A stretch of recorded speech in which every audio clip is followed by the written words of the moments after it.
মুর্শিদাবাদ জেলাসহ বিভিন্ন এলাকায় কালবৈশাখীর দাপট লক্ষ্য করা যায় বিকেল থেকে। বিকেলের পর থেকে হঠাৎই মেঘ জমতে শুরু করে আকাশে, তারপরই শুরু হয় দমকা ঝোড়ো বাতাস। সেই ঝোড়ো বাতাস প্রায় 40 থেকে 50 কিলোমিটার বেগে বইতে শুরু করে, কালবৈশাখীর সৃষ্টি হয়। আর এই কালবৈশাখীর ফলে অজোর ধারায় বৃষ্টি, প্রায় ঘণ্টা খানেকের এই বৃষ্টির ফলে বিভিন্ন জায়গায় জল জমে যাওয়ার মতন খবর উঠে আসছে এবং জল জমার কারণে মানুষজনের ভোগান্তিও যথেষ্ট বেশি পরিমাণ বৃদ্ধি পেয়েছে। আর তারই সঙ্গে দমকা হাওয়ার কারণে বিভিন্ন জায়গায় গাছ পড়ে যাওয়ার মতন খবরও উঠে আসছে।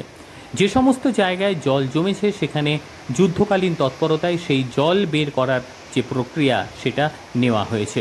এবার আসি মুর্শিদাবাদের নবগ্রামের কথা। সেখানে রয়েছে 34 নম্বর জাতীয় সড়ক, আর সেই 34 নম্বর জাতীয় সড়কের পাশেই রয়েছে পিডব্লিউডি রাস্তা। আর সেই পিডব্লিউডি রাস্তাতেই প্রায় হাঁটু জল জমে গিয়েছে।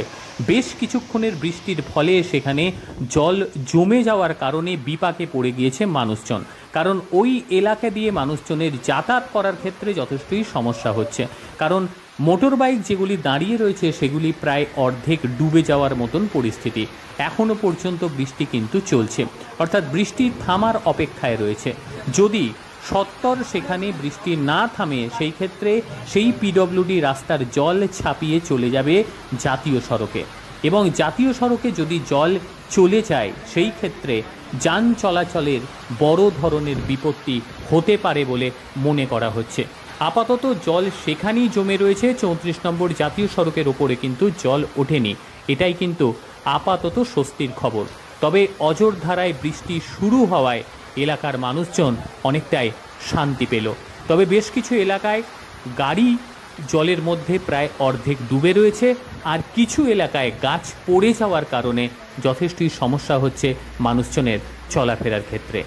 দীর্ঘদিন ধরে এলাকার মানুষজন তারা রীতিমতো গরমের কষ্ট সহ্য করছিলেন। তারপর অজোর ধারায় বৃষ্টি ও কালবৈশাখীর ঝড়ের দাপটে সেই পরিস্থিতি আপাতত অনেকটাই শান্তি হলো। মানুষজন ঝোড়ো বাতাস এবং তার সঙ্গে বৃষ্টি পেয়ে অনেকটাই শীতলতা অনুভব করলেন। নবগ্রাম থেকে অভিজিৎ মণ্ডলের রিপোর্ট, NTV WP।